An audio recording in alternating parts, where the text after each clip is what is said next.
오늘 오전에 함께 나눌 말씀의 제목은 이 땅에 전개될 마지막 시간표입니다. 이 땅에 전개될 마지막 시간표. 지난 시간에 스가랴 13장을 통해 마지막 때 그 이스라엘에게 일어날 일들을 살펴보았고요. 오늘은 그 스가랴 이 마지막 장인 14장을 통해 대환란과 예수 그리스도의 재림 그리고 천년 왕국에 일어날 일에 대해 살펴보겠습니다. 그러면 바로 스가랴 14장 1절을 보겠습니다. 스가랴 14장 1절입니다.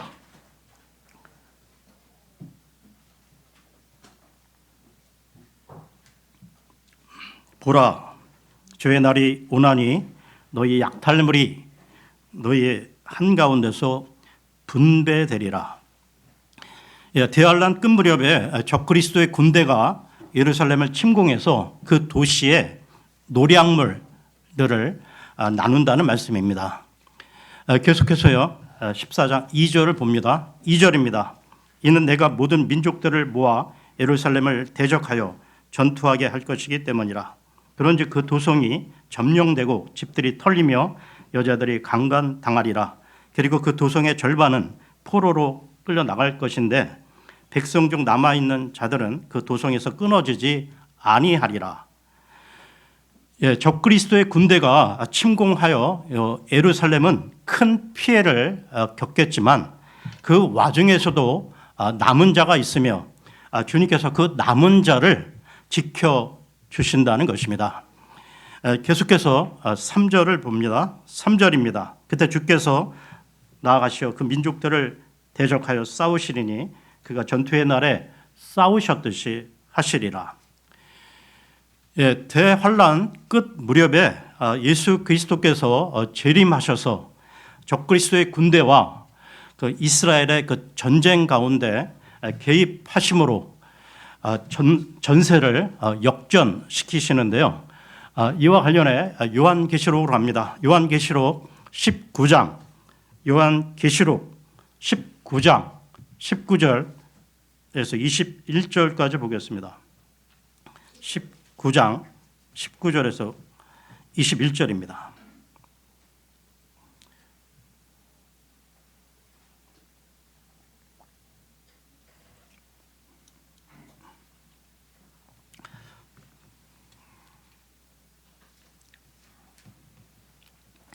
그리고 그 짐승과 땅의 왕들과 그들의 군사들이 그 말 위에 앉으신 분과 그분의 군사를 대적하여 전쟁하려고 함께 모인 것을 내가 보았더라.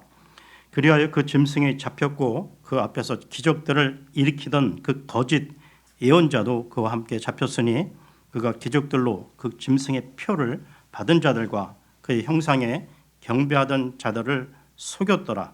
이 둘이 유황으로 타오르는 불의 호수 속에 산채로 던져졌더라. 그리고 그 남은 자들이 말 위에 타신 분의 검으로 살해되었는데 그 검은 그분의 입에서 나왔더라. 그리하여 모든 날짐승들이 그들의 살로 배가 채워졌더라. 그러면 스가랴서로 돌아와서요. 스가랴 14장 4절을 보겠습니다. 스가랴 14장 4절입니다. 그리고 그날에 그분의 두 발은 예루살렘 앞 동쪽에 있는 올리브산 위에 서시리니 올리브산은 그곳의 중심부에서 동쪽과 서쪽으로 갈라질 것이요 거기에 매우 거대한 골짜기가 생기리라. 그리고 그 산의 절반은 북쪽을 향하여 그곳의 절반은 남쪽을 향하여 움직이리라. 올리브산이 나오고 있는데요. 개역 성경에 감람산으로 나오기도 하는 이 올리브산은 초림 때 그 예수님이 로마 병정에게 잡히신 곳이기도 하며 또한 주님이 부활하신 후 이 땅에 그 40일간 사역을 하시다가 하늘로 올라간 곳이기도 합니다. 그리고 앞으로 예수 그리스도가 재림하실 때 이 올리브산 위로 내려오시는데 그때 큰 그 지형 변화가 일어나며 그 산이 갈라져 골짜기가 생긴다는 것이죠. 계속해서 5절을 보겠습니다. 5절입니다. 그리고 너희는 그 산들의 골짜기로 도망하리라. 이는 그 산들의 골짜기가 아잘까지 도달할 것이기 때문이라. 진정 너희가 도망하리니 유다 왕 우지야의 날들에 지진 앞에서 너희가 도망하였듯이 하리라. 그리고 주 나의 하나님께서 오시리니 모든 성도들이 너와 함께 오리라. 예, 대환란 때 이스라엘 가운데 그 남겨진 사람들은 그 피신하여 하나님의 도우심을 받게 될 것인데요. 그 와중에 그 예수 그리스도께서 모든 성도와 함께 지상 재림하셔서 이스라엘을 도우신다는 것입니다. 이때의 상황과 관련해서요, 스가랴 12장 8절을 보겠습니다. 스가랴 12장 8절입니다. 그날에 주가 예루살렘 거주자들을 수호하리라. 그리하면 그들 가운데 나약한 자가 그날에는 다윗과 같으리라. 그리고 다윗의 집은 하나님과 같고 그들 앞에 있는 주의 천사와 같으리라. 예, 산 골짜기로 도망치던 그 유대인들이 예수 그리스도의 재림으로 강한 용사처럼 바뀌어 승리하게 된다는 것입니다. 예, 이 부분에서 우리 신약 성도들도 마찬가지인데요. 그러니까 우리 성도들은 스스로는 아무것도 아닌 연약한 존재이지만 주님이 함께 하시면 그 어떤 큰 일도 능히 감당할 수 있다는 것이죠. 그러면 스가랴 14장 6절을 보겠습니다. 14장 6절입니다. 그러고 나서 그날에 이러한 일이 있으리니 곧 빛이 또렷하지 아니하고 어둡지도 아니하리라. 마지막 그 심판의 날에 큰 그 자연 재해, 큰 기상 변화를 동반하는 심판이 임하게 될 것인데요. 이와 관련해 요한계시록으로 갑니다. 요한계시록 16장 16장 8절에서 10절을 보겠습니다.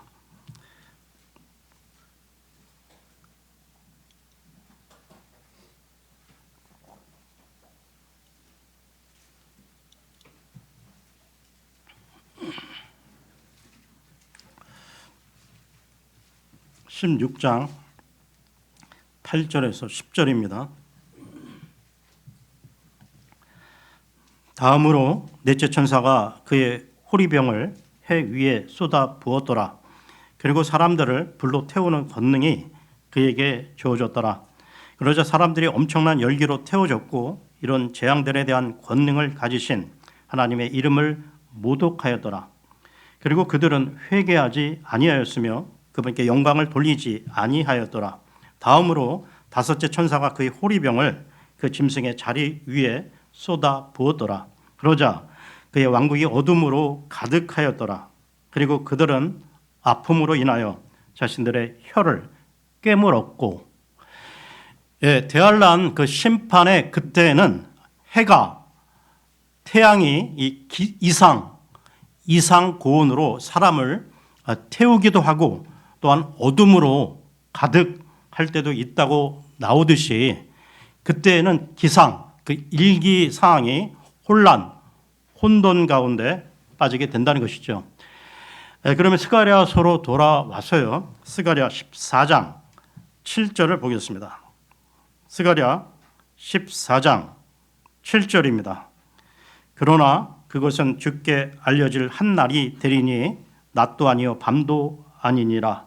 오히려 이러한 일이 있으리니 저녁 시간에 그것이 빛이 되리라. 여기 주께 알려질 한 날은 예수 그리스도의 그 재림의 날을 말하는 것인데요.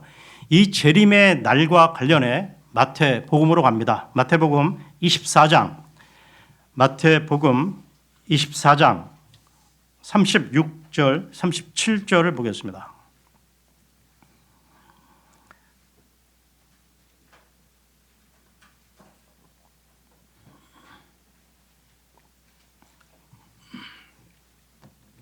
24장 36, 37절입니다. 그러나 그날과 그 시각에 대하여 아는 사람은 아무도 없나니 없도다. 하늘의 천사들도 모르고 오직 나의 아버지만 아시느니라. 다만 노아의 날들이 그러하였던 것 같이 인자가 오는 것 역시 그러할 것이라. 그날과 그 시각은 모르며 오직 주 하나님만 아신다는 것이죠. 그러면 스가랴서로 돌아와서요. 스가랴 14장 7절, 스가랴 14장 7절을 다시 보겠습니다. 그러나 그것은 주께 알려질 한 날이 되리니 낮도 아니요 밤도 아니니라. 오히려 이러한 일이 있으리니 저녁 시간에 그것이 빛이 되리라. 하반절에 저녁 시간에 그것이 빛이 되리라는 말씀은 재림하시는 예수 그리스도가 세상의 빛이 되심을 말하는 것입니다. 계속해서요 8절을 보겠습니다. 8절입니다. 그리고 그날에 살아있는 물들이 예루살렘으로부터 흘러나가는 일이 있으리라. 그것들의 절반은 앞쪽 바다로 향하고 그것들의 절반은 뒤쪽 바다로 향하리라. 여름에도 겨울에도 그러하리라. 생수가 흘러나가는 것과 관련해서요. 지난 시간에 살펴봤던 스가랴 13장 1절을 보겠습니다. 스가랴 13장 1절입니다. 그날에 죄와 불교를 씻기 위한 한 원천이 다윗의 집과 예루살렘의 거주자들에게 열리리라. 천년 왕국 그때에는 예루살렘 성전에서 생수가 흘러나와 그 팔레스타인 온 지역에 흐르는 강이 되어 주변 지역을 소생시키고 옥토로 바뀌게 된다는 것이죠. 그러면서 그 생수가 절반은 앞바다로, 그 반은 뒷바다로 나간다는 얘기가 나오는데요. 즉 온 사방으로 흘러나간다는 것이고 여름에도 겨울에도 라는 말은 1년 4철 계속해서 흘러나간다는 말입니다. 그러면 스가랴 14장 9절을 보겠습니다. 9절입니다. 그리고 주께서 온 땅을 다스리시는 왕이 되시리라. 그날에는 유일하신 주만 계실 것이요 그분의 이름만 유일하리라. 예수 그리스도께서 대환란 끝에 재림하시면 적그리스도 군대를 섬멸하고 또한 이 적그리스도인 짐승과 거짓 대언자 그 애언자들을 불못에 던져 넣으시고 그리고 사탄 마귀는 끝없는 구덩 위에 갇히게 되는데요. 그러니까 이 땅에는 오직 주 예수 그리스도가 만군의 주 만왕의 왕으로서 철장으로 온 세상을 통치하게 된다는 것입니다. 예수 그리스도는 독재 체제로 통치하시는데 의로 통치하신다는 것이죠.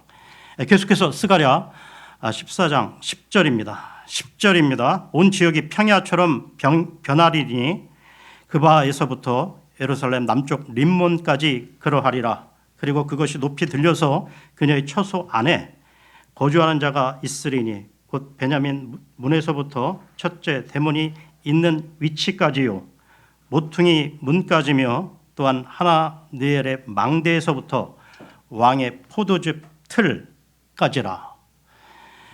천년 왕국 때 이스라엘과 그 주변 지형에는 큰 지각 변동이 일어나게 되는데요. 그러니까 산은 낮아지고 골짜기는 채워져서 큰 평야가 만들어지게 된다는 것입니다. 왜 그렇게 되어야 하냐면요. 그때는 온 세상 가운데 흩어져 살던 그 디아스포라 그 유대인들이 모두 다 팔레스타인 지역으로 이주해서 살아가야 하기 때문인 것이죠. 계속해서 14장 11절입니다. 그리고 사람들이 그곳 안에 거할 것이요 더 이상 완전한 멸망은 없으리라. 그러나 예루살렘은 안전하게 거주하는 곳이 되리라. 사람들이 그 안에 거할 것이요. 여기서 말하는 그 안은 예루살렘을 말하는 것으로 그때는 예수 그리스도께서 예루살렘 그 성전 왕자에 앉으셔서 직접 통치하시기에 예루살렘에 사는 그 온 유대인들이 안전히 거하게 된다는 것입니다. 계속해서 12절입니다. 그리고 예루살렘을 대적하여 싸운 모든 백성을 주께서 치실 때 그 재앙이 이러하리라.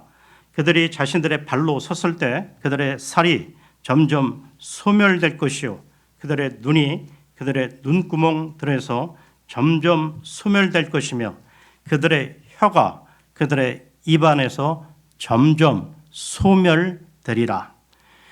이때의 상황은 아마겟돈 그 전쟁의 상황인데요. 너무나 끔찍한 광경입니다. 그러니까 이런 그 끔찍한 상황은 그때 그 전쟁 무기 중 핵 무기나 그 생화학 무기를 사용한 결과라고 해석하는 사람도 있는데요.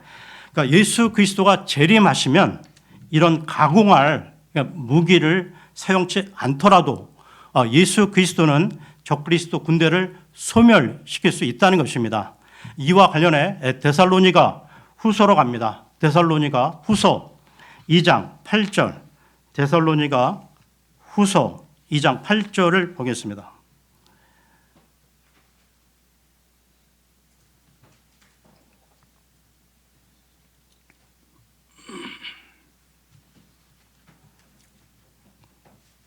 그리고 그 후에 그 악한 자가 나타나 보일 것이니 주께서 그분의 입에서 나오는 영으로 그를 진멸시키실 것이요 그분의 오심의 찬란함으로 멸하시리라.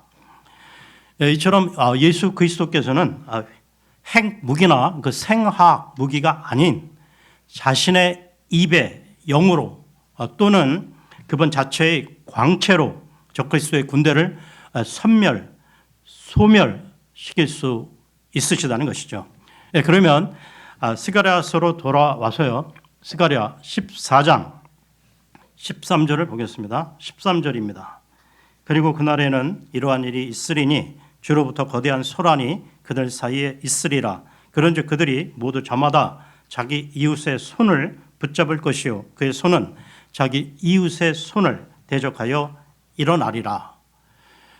이때의 상황은 주님께서 이 적그리스도 군대 안에 큰 소동을 일으켜 그들 스스로 자충우돌, 자중질환이 일어나 서로를 살상하는 그 사태가 벌어지는 것을 보여주는 것입니다. 계속해서 14절을 봅니다. 14절입니다. 그리고 유다도 예루살렘에서 싸울 것이요 주위의 모든 이교도들의 재산이 한데 모이리니 금과 은과 의관이 대단히 넘치리라. 이스라엘과 적그리스도 군대와의 그 전쟁에서 주님께서 직접 싸우심으로 이스라엘은 큰 승리를 거두게 되는데요. 그때 많은 그 전리품을 챙긴다는 것입니다.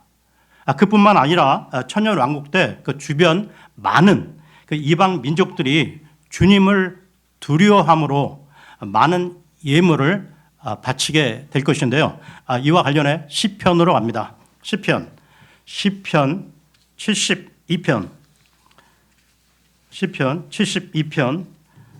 10절 11절입니다.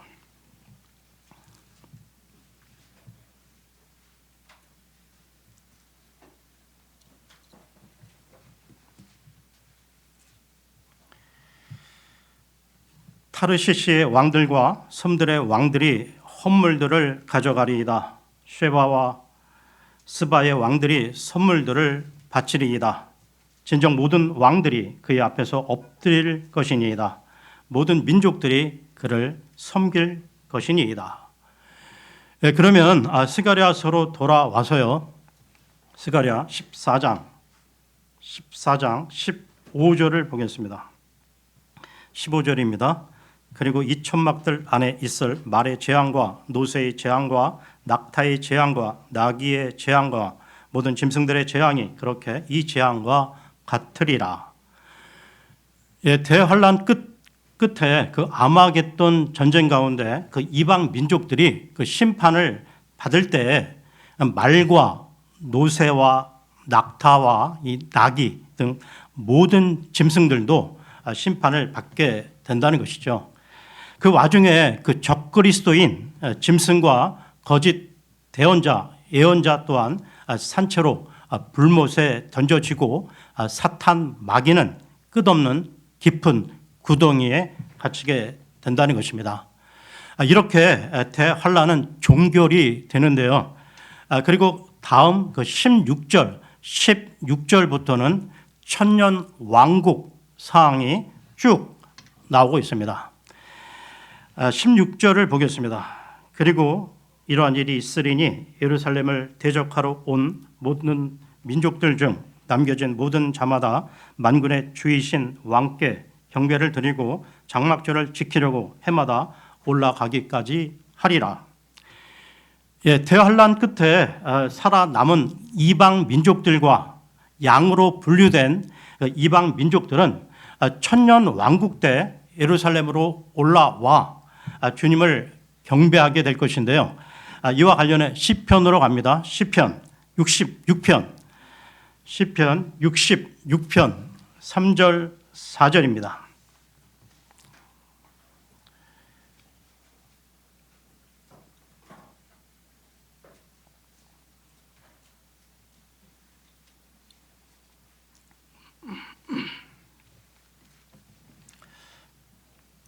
(66편) 3절 4절입니다. 하나님께 이같이 아뢰라. 당신의 역사들 가운데 당신께서는 얼마나 공포스러우신지요. 당신의 권능의 위대하심을 통하여 당신의 원수들이 당신께 스스로 복종하리이다. 온 땅이 당신을 경배하고 당신께 노래하리이다. 그들이 당신의 이름에 노래하리이다. 셀라. 끝에 셀라, 이 셀라가 나오면 항상 재림의 문맥이라는 것입니다. 여러분, 구약 시대 때 그 유월절, 오순절, 장막절 등 이 절기는 그 이스라엘 백성들만 지켰는데요. 그런데 천년 왕국 때는 장막절을 온 민족들이 지키게 된다는 것입니다. 천년 왕국 때는 그 율법이 다시 지켜지고 성전도 세워지면서 제사장 주도하에 희생 제사 의식도 다시 부활하게 된다는 것이죠. 그러면 스가랴서로 돌아와서요. 스가랴 14장 17절을 보겠습니다. 스가랴 14장 17절입니다.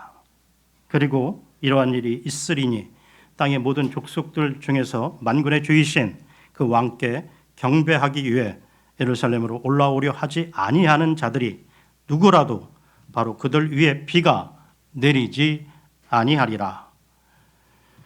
이 말씀은 그 이상적인 환경과 그 이상적인 정치 상황, 즉 좋은 기후와 환경, 그리고 주님께서 직접 의로 통치하시는 그 이상적인 천년 왕국에서조차 반대 세력, 주님께 반역하는 세력이 있음을 암시하고 있는 것인데요.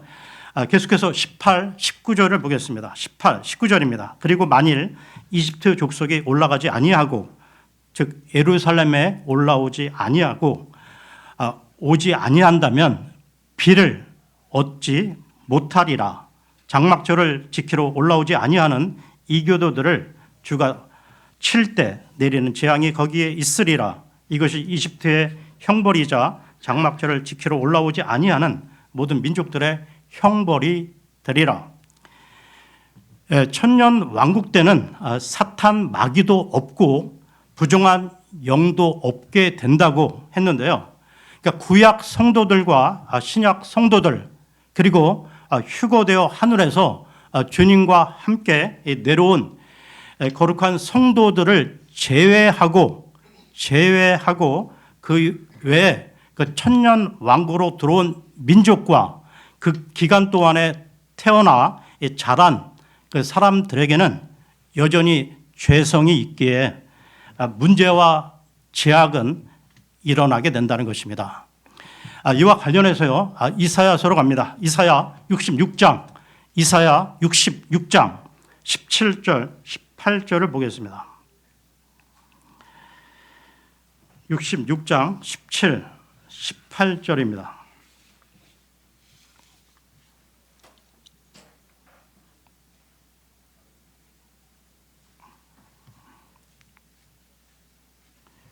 스스로를 성결하게 구별하고 정원들의 한가운데 있는 나무 한 그루 뒤에서 스스로를 정화시킨 채 돼지고기와 가증한 것과 쥐를 먹는 자들은 다 함께 소멸되리라.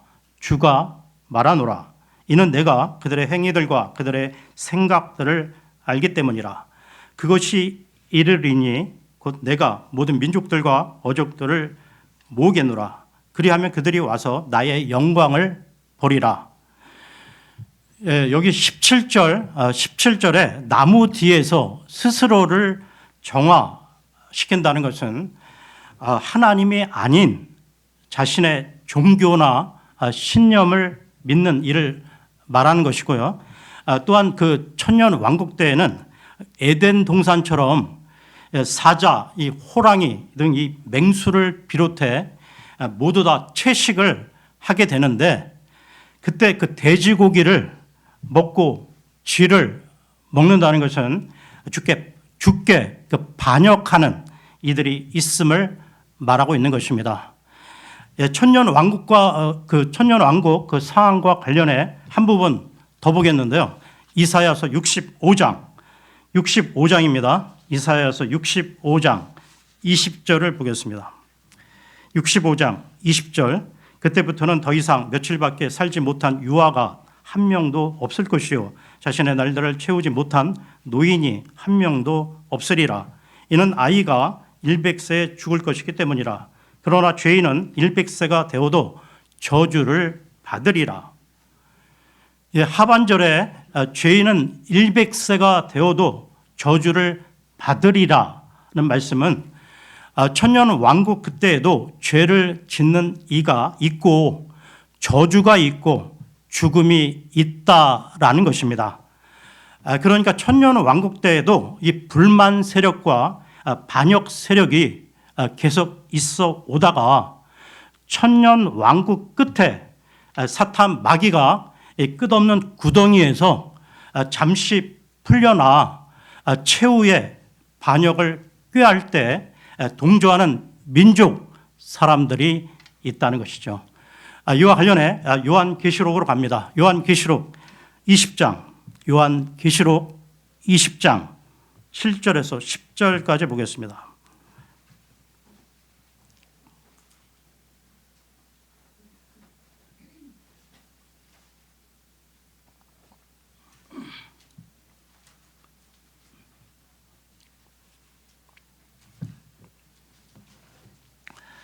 (20장) 7절에서 10절입니다.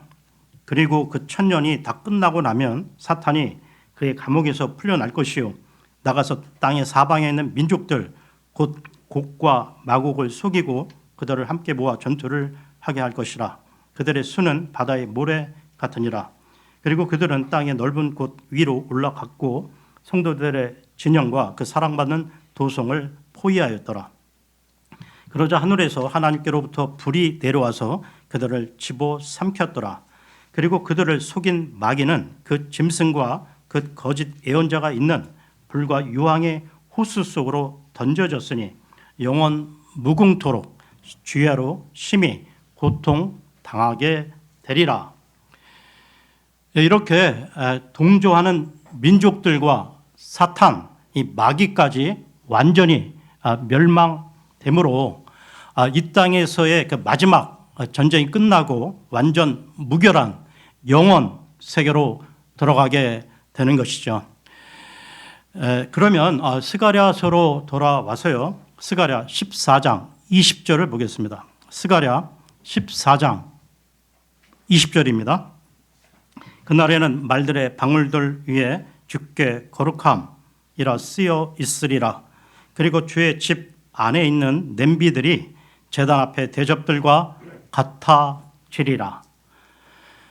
천년 왕국 때는 말에 달린 이 방울에도 주께 거룩함이란 글자, 이 송구가 달려지게 되는데요. 그러니까 아마도 그 말이 이 거룩히 구별되어 주께 드려진 것으로 제사장들이 타는 말인 것 같습니다. 그리고 하반절에 주의 집 안에 있는 냄비들이 제단 앞에 대접들과 같아지리라는 말씀은 그만큼 깨끗하고 거룩해진다는 것이죠. 그 의미를 다음 절 21절을 보면 알 수 있습니다. 21절 보겠습니다. 진정 예루살렘과 유다의 모든 냄비마다 만군의 주께 거룩함이 되리라. 그리고 희생 제물을 드리는 모든 자들이 와서 그 냄비들 중에서 골라 그 안에다 삶으리라. 그리고 그날에는 가나안족이 더 이상 만군의 주의 집 안에 있지 못하리라. 예루살렘과 유다의 모든 냄비가 거룩하게 된다는 것은 천년 왕국 그때에는 세계 많은 민족들이 예루살렘으로 경배 드리러 와서 희생물 고기를 삶게 되는데요. 그때는 그 제단과 주의 집에 있는 그릇과 냄비뿐만 아니라 그 예루살렘과 유다의 모든 냄비를 사용하여 희생물이 드려지게 된다는 것이죠. 그렇기 때문에 그 모든 냄비들이 거룩하게 되어야 한다는 것입니다. 그리고 21절 하반절에 그날에는 만군의 주의 집에 가나안족 사람이 더 이상 있지 아니하리라는 이 말씀이 나오는데, 이 말씀은 천년 왕국 그때 모든 민족들이 와서 경배를 드려도 가나안 사람은 경배를 드리러 못 온다는 것입니다. 오지 못한다는 것입니다. 가나안 사람들은 이 창세기 때부터 이미 하나님이 그 심판의 말씀을 전했는데요. 이와 관련해 창세기로 갑니다. 창세기 9장 24, 25절을 보겠습니다.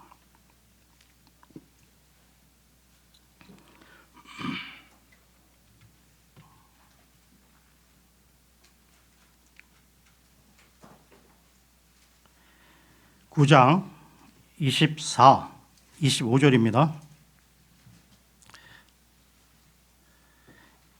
이윽고 노아가 자신의 포도주에서 깨어났고 자기 작은 아들이 자신에게 행했던 일을 알았더라.